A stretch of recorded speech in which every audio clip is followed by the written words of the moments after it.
سعودی عرب کی ایک مسجد میں دو پاکستانی اور کچھ عربی نماز ادا کر رہے تھے۔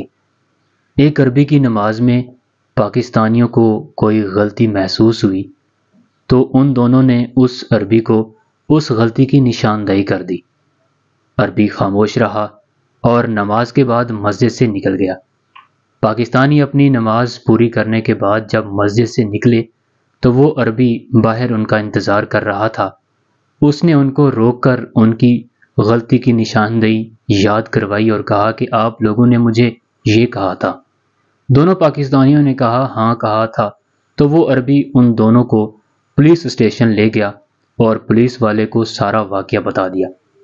پولیس والے نے پاکستانیوں سے اسلامیات پہ یونیورسٹی کی ڈگری مانگی جو ان دونوں کے پاس نہیں تھی۔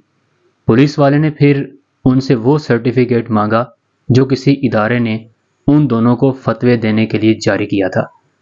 جب ان دونوں پاکستانیوں سے یہ دونوں چیزیں نہ مل سکیں تو ان دونوں کو ایک ہفتہ کے لیے غیر ضروری دخل اندازی کے جرم میں جیل بند کر دیا گیا۔ اب وہ دونوں پاکستانی صرف اور صرف اپنے کام سے غرض رکھتے ہیں۔